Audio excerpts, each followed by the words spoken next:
একেবারে chef tiffin থেকে শুরু করে খাদ্যদ্রব্য থেকে শুরু করে এই ভারতবর্ষের এই স্বাধীনতার আমলে এত বছর দেশ স্বাধীন হয়েছে, জেনে রাখুন কোনোদিন কোন সরকার খাদ্যদ্রব্য যে সমস্ত আমরা একেবারে খাই, মুড়ি থেকে চাল থেকে আটা, কোনো কিছুতে কোনোদিন ট্যাক্স করতো না। এই সরকার এসে আপনাদের চাল আটা খাদ্যদ্রব্যের উপরেও জিএসটি চাপিয়েছে।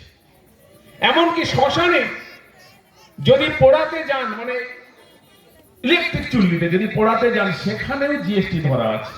মৃতদেহের উপরেও এরা জিএসটি চাপিয়েছে।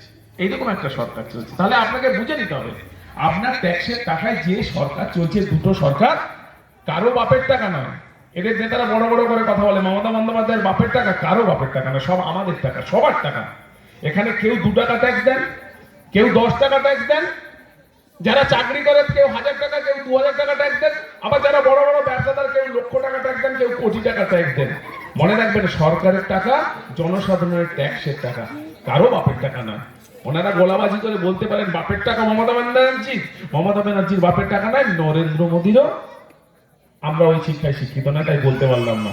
কারো বাপের টাকা নয়, সব আমার আপনার সবার সাধারণ মানুষের টাকায় প্রত্যেকটা সরকার চলছে। তাহলে যেখানে আমরা টাকা দিচ্ছি, তাহলে বুঝে নিতে হবে ভোট দেওয়ার আগে কোন সরকার আমাদের ফিরিয়ে কি দিচ্ছে।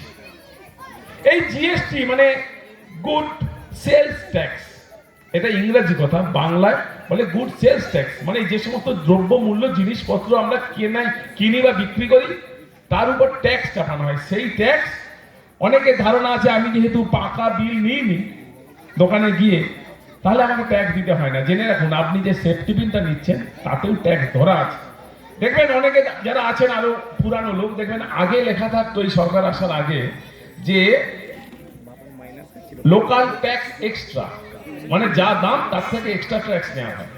আর এখন লেখা থাকে ইনক্লুডিং অল ট্যাক্সেস, মানে আপনি যে দামে কিনছেন তার মধ্যেই সমস্ত ট্যাক্সটা ধরা আছে। বিস্কুটের দাম 18% ট্যাক্স ধরা আছে, জিএসটি ধরা আছে। আপনি যদি 100 টাকার বিস্কুট কেনেন, জেনে রেখে দিন 18 টাকা আপনাকে ট্যাক্স দিতে হয়েছে। এমন একটা সরকার, বিস্কুট যারা খায় সাধারণ মানুষ, সেখানে 18 টাকা ট্যাক্স। আর সোনা যারা কিনতে পারে, এখন 74, 75, 76 হাজার টাকা সোনার দাম, সেই সোনার বিস্কুটের ট্যাক্স মাত্র 5%। গরিব মানুষদের কাছে এরা সহজে মানুষকে মাথা মুড়িয়ে নিতে পারে। তাই সোনার বিস্কুটে যেখানে 5% ট্যাক্স, বাচ্চাদের থেকে শুরু করে আমাদের খাওয়ার বিস্কুটে সেখানে 18% ট্যাক্স দিতে হয়।